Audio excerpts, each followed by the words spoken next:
The title for today's story is I Divorced My Alcoholic Husband. He came back a year later looking absolutely phenomenal. He hasn't touched a drink, and I'm hesitant.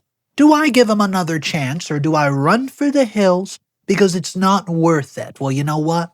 Today's story has every single update, every single detail, and we break down comments at the end of the story. Guys, if you're new to the channel, I drop a story every single day. There's a new button on YouTube called the hype button, and it helps out the algorithm a lot and presses the videos to more people. So guys, if you enjoyed the story or you enjoy the channel, go ahead and use one of your hypes to hype this video. You get 3 per week, so go ahead and use it on your favorite video. Guys, let's stop yapping and jump into the story.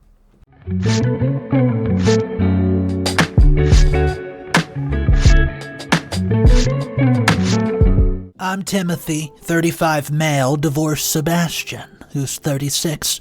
3 years ago, after 6 years of marriage.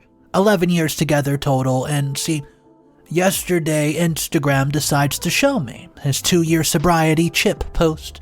The algorithm is cruel like that. Knows that we have 200 mutual friends and 15 years of tagged photos. Haven't blocked him yet, because that would mean admitting that it's really over. The post has 487 likes, and his mother Martha commented with 5 heart emojis. Our old college roommate wrote, "So proud of you, man." I've been staring at it for 20 minutes. I'm supposed to be working. I called in with food poisoning, which my boss definitely doesn't believe, since I called in with a migraine last week when I saw Sebastian's LinkedIn update about his new job. Senior architect at a firm downtown. The same position he lost 5 years ago when he showed up drunk as a skunk to a client presentation about sustainable housing and threw up on the conference table. But guys, I'm just getting ahead of myself. We met when I was 15. He was 16 at the ice rink in our crappy Arkansas town. He played hockey. I figure skated until the bullying got bad enough that I quit. 2 guys into each other in rural Arkansas. You can imagine how that went. We dated in secrecy for 5 years. His father Charles caught us the summer before college. Found us asleep on the couch, my head on Sebastian's chest and his arm wrapped around me. You know, just 2 kids who loved each other watching Netflix. Charles wanted to send Sebastian to conversion therapy camp. His parents even divorced over it. Martha chose her boy. Charles sees Sebastian maybe once a year now and refers to me as his buddy when forced to acknowledge my existence. At our wedding was 12 people. In Massachusetts, before it was legal in Arkansas, Charles didn't come, and Martha cried through the entire ceremony. Happy tears, she said, but I think it was also grief. Grief for the family that could have been. The good years were good. Sebastian was teaching me to drive stick in his piece of crap Honda, laughing until he cried when I stalled between, 17 times in a row. Our first apartment with a radiator that sounded like someone was trapped inside. Sunday crosswords in bed. The way he sang Fleetwood Mac off-key in the shower every morning at exactly 6:47 a.m., building a life in defiance of everyone who said we couldn't. Then Johnny died. Johnny was Sebastian's younger brother, 22, about to graduate from Arkansas with a degree in mechanical engineering. The only other person in Sebastian's family who fully accepted us, and he was going to be the best man at our wedding renewal. Motorcycle accident on a rainy Tuesday in April. Some teenager texting and driving ran a red light. Johnny died instantly. They say it was completely instant, no pain. I guess that's a small mercy. Charles was too destroyed to identify the body. Really, he could not handle both his sons being disappointments. One gone and one into guys. So Sebastian went along. Came home and did not speak for 3 days, and the funeral was worse. Charles would not let me sit in the family row. I sat behind them watching Sebastian's shoulders shake while his father sat rigid, refusing comfort from anyone, especially the guy his living son had married. Sebastian held it together until we got home. Then he did not get out of bed for 3 weeks. The drinking started quietly. Beer after work became 3, and then 6. Wine with dinner became a bottle, became two. I found vodka hidden in the garage behind the Christmas decorations in July, behind books, in the tank of the toilet under the sink where the cleaning supplies were. I did not confront him because at least he was functional. Still, going to work, still paying bills and still saying I love you every night even if the breath reeked of whiskey. Functional became barely functional and it became a disaster. The weight gain, not just pounds but the bloat, the broken parts of his nose, the yellowing eyes that meant his liver was struggling. I did the math once and realized he was spending $400 a week on alcohol. That's $1,600 a month. That's $19,200 a year. More than some people's annual salary just to slowly off himself. The night he fell down the stairs stays with me. I found him at the bottom, blood on the hardwood, from where he'd split his chin open. And he was laughing. Still so drunk he thought it was hilarious. I drove him to the ER, told them he'd tripped, and the nurse just knew. She'd seen us before, the time he gave himself a concussion, walking into a door frame, the time he broke 2 fingers punching a wall. She asked if I was safe, and I said yes, because what else would I say? That my husband was drinking himself to death and I was watching it happen in real time? I tried everything. Poured bottles down the drain just for him to buy more. Left rehab brochures on the counter that ended up beer-soaked in the recycling and begged, threatened, cried. Martha and our friend Jessica staged an intervention that ended with Sebastian calling us hypocrites because Martha drinks wine with dinner and Jessica smokes the green. He stormed out and did not come home for 2 days, and when he did, he got a tattoo on his ribs. It was Johnny's birthday in small, neat numbers. He said, "So I'll never forget why nothing matters." The couple therapy was the worst attempt ever. He showed up drunk. Not like stumbling, but I could smell it. The therapist could too, and she asked him to come back when he was sober. He said he was, and she asked him to leave, and he did. I strayed and cried a full hour. You want to know the breaking point? It wasn't really dramatic. It started drinking. To cope with his drinking. It was me. Noticed at my nephew's birthday party that I had 4 beers before noon. My sister Rose, who never really accepted my lifestyle, made some comment about like husband. And I realized Sebastian was not just drowning, he was pulling me under too. So, I filed for divorce on a Wednesday. Slid the papers across the kitchen table we bought at an estate sale when we first moved in together.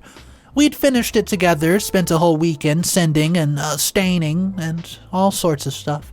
Sebastian sighed without reading, without fighting and without crying, just said, "I understand." In a voice I'd never heard from him before. Just gone, just empty. His hand shook signing his name, not from emotion but from withdrawal. He was between drinks, I could tell. He moved out the next week and took almost nothing. Said keep what you want, because nothing mattered to him. Guys, I changed the Netflix password, and then immediately regretted it, because what if he needs the distraction? What if watching our shows helped him and I changed it back, but guess what? He never logged in. I didn't block him, but I did unfollow him everywhere. Still, information would leak through. Jessica would mention his DUI casually, like it was not earth-shattering. She says nobody was hurt, thank God. He was only 3 blocks from his apartment.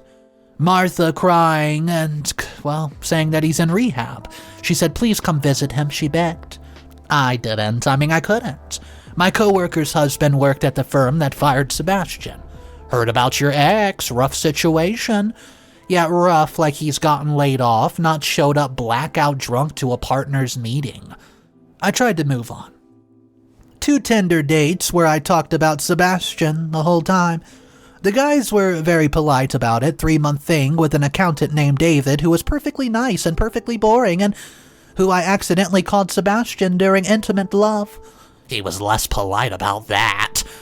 Therapy helped but didn't heal, like putting a band-aid on severed limbs. I moved apartments because the old one felt haunted. I got promoted at work, senior project manager now. I ran half marathons because training gave me structure. I learned how to cook beyond microwaving Trader Joe's meals and built a life that looked whole from the outside. Inside, I still reached for him every morning, still made 2 cups of coffee, and still could not listen to Fleetwood Mac. Meanwhile, Sebastian's journey filtered through secondhand, 90 days sober, Martha posted about it and relapse. Jessica let it slip. Hospital. I saw the bill on Instagram stories with a dark joke about American healthcare. Rehab again. 6 months sober. New job at a small firm. Horrible boyfriend named Taylor, who Jessica said was clearly a rebound and kind of a jerk, who tried to pressure Sebastian to drink on New Year's. A year sober. 18 months, gym selfies that Martha liked on Facebook that would show up in Timothy's suggested post. Each update both wanted and unwanted. And then Tuesday happened.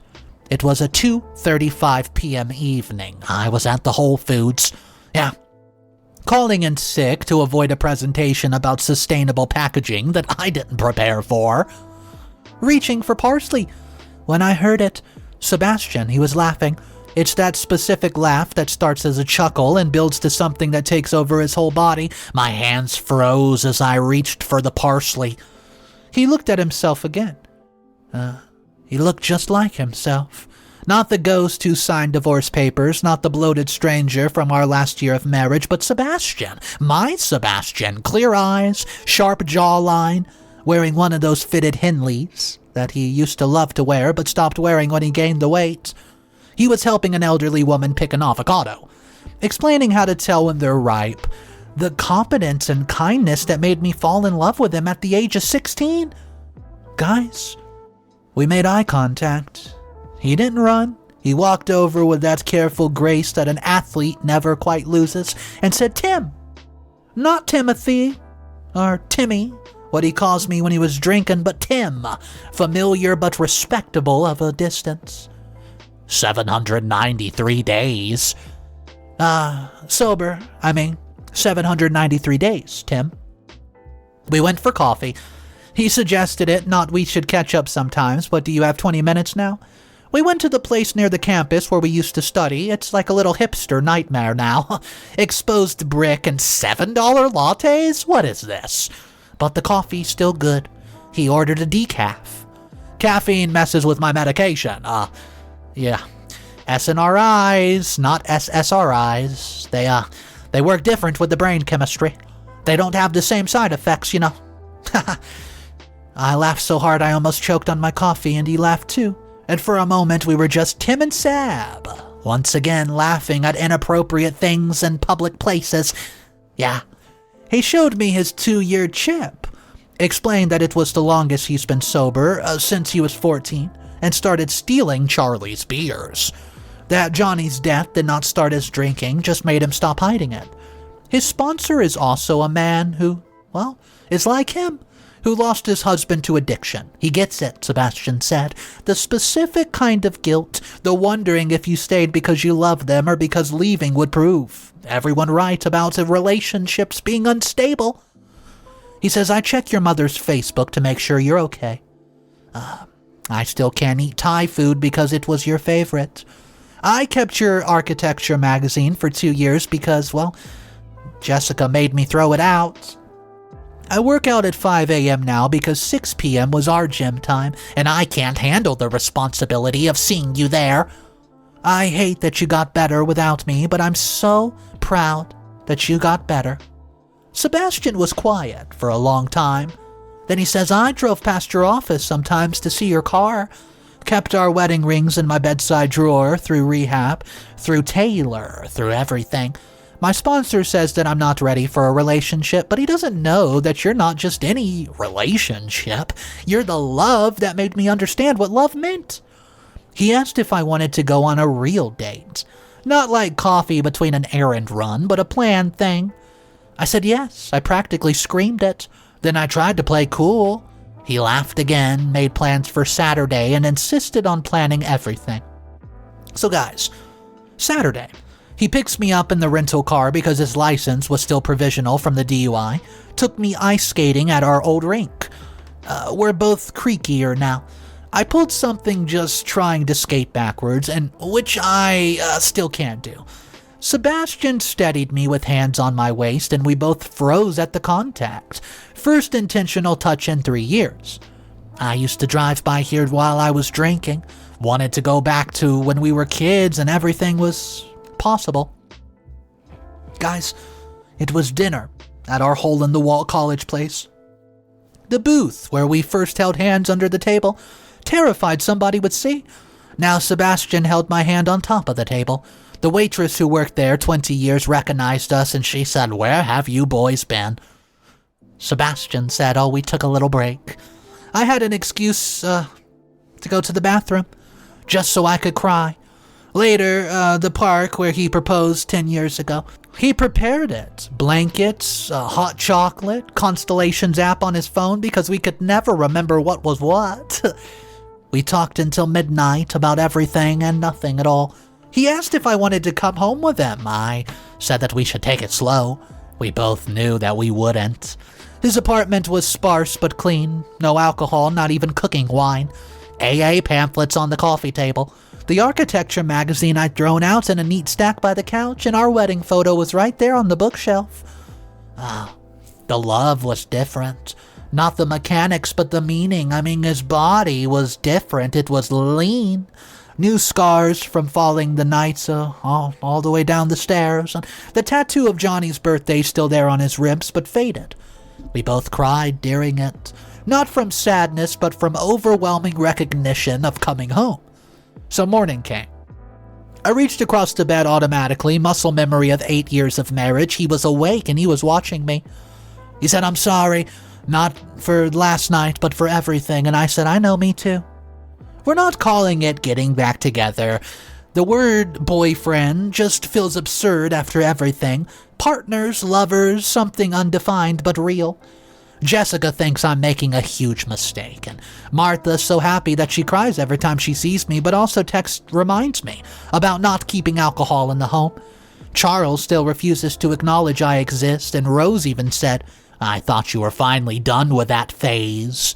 The friends who chose sides during the divorce don't even know how to act. See, Taylor, the ex-rebound, left some snide little comment on Sebastian's Instagram that he pretends doesn't really bother him. Sebastian never misses AA, even when it means cutting dates short, and last week we had a bad day. Something about Charles calling him a disappointment again, and I panicked. I checked his breath when we kissed, and he understood, but it hurt.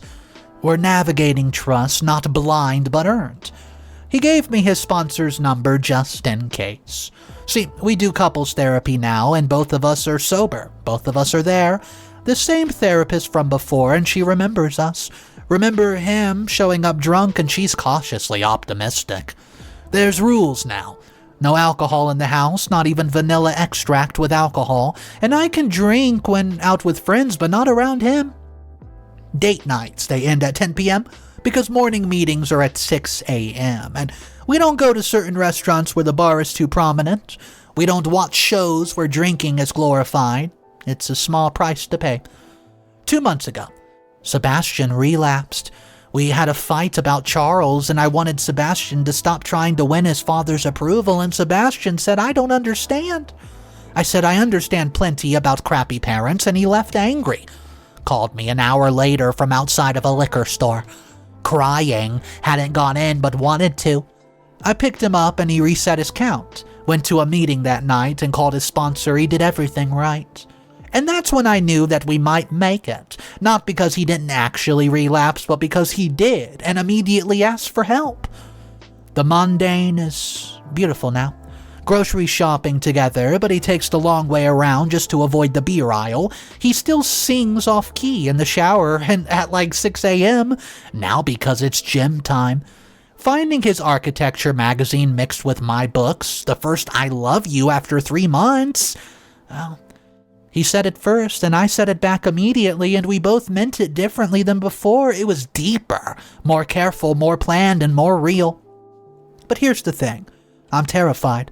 I mean, he could relapse again, properly this time, and I could just fall back in codependency. We're different people now pretending to be who we were. Or maybe we're who we were pretending to be, different people. I don't know. He texted while I was writing this, just a photo of today's crossword, half finished with a question mark. It's Sunday. We always did the crossword on Sundays, so I text back, "Your place or mine?" And he said, "Yours is closer to the good coffee." Like 3 years didn't happen. Like it happened but didn't define us. Like we're starting over but bringing everything with us, the good, the bad, the ugly, the beautiful. Everybody wants me to be smart about this, to protect myself and to remember how bad it got.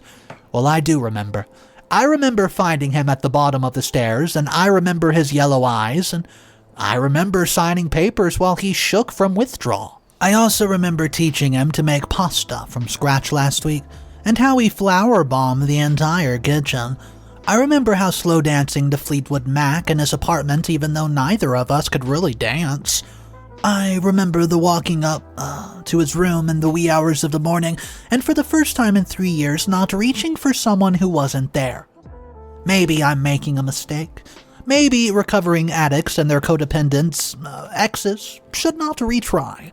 Maybe the statistics are indeed against us. Maybe everyone who says I'm an idiot is right. But Sebastian makes me feel like myself in a way nobody else ever has. Even during the worst of it, even when I hated him, even when he was killing himself one drink at a time, he was still the person who knew that I need to sleep with one foot outside the cover, who knew that I stress eat pistachios, and who knew that I cry at the stupid iPhone commercials about families. So, I'm going to keep making this mistake. Going to keep checking his health sometimes, and going to keep my, sponsor's number saved just like his. And I'm going to keep loving him carefully, boundaried, eyes wide open. His 800-day chip is next week. We're going to celebrate with Thai food, my choice this time. He says he's ready. Maybe we both are. Maybe we're not, and maybe that's okay. I don't know if this makes me pathetic or hopeful or stupid or brave. Maybe it makes me all of them. Maybe none of them. Maybe love after failure is just love with more scar tissue. Guys, what do you think? Am I being an idiot about this, or is it worth the try and get my heart broken again by the same man in a different body? I guess I'll find out. Guys, today's story was a little different than we're used to, but you know what? It was a very unique drama. There's 2 comments that I do want to go over because they have different points of views, and if you've been a part of the channel for a while, you know I like to cover 2 comments usually, one that's completely opposite from the other, just so we can get a broad spectrum about what the comments are saying. So these 2 I selected. The first one is against OP. Here it is. Timothy, you're about to destroy 3 years of healing for a man who literally chose alcohol over you every single day, until the courts forced him into sobriety with a DUI. He didn't get better for you or with you. He got better because he had no choice left. And now you're running back like a lovesick teenager who can't see the manipulation right in front of your eyes. Your entire post reeks of codependency, and you're already making excuses for his future relapses. Come on. And I'll quote what you said. He called me from outside the liquor store. That's not heroic, okay? It's proof that he's one bad day away from destroying your life again. You mentioned checking his breath when you kissed him, but claim that you're handling this with boundaries. Okay, which one is it? That's not boundaries. That's paranoia that you'll be living with forever. The man spent $19,000 a year on alcohol.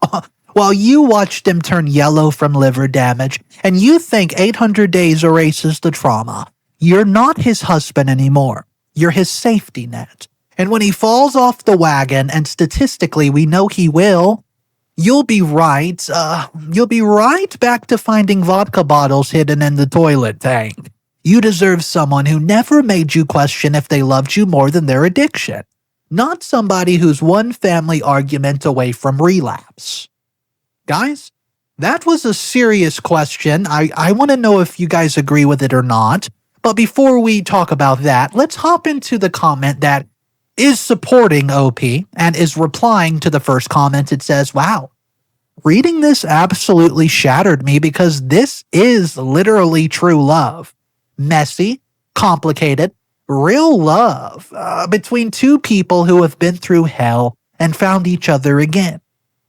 Everybody's screaming codependent, has clearly never loved an addict or understood that sometimes people need to lose everything to finally choose recovery. Come on.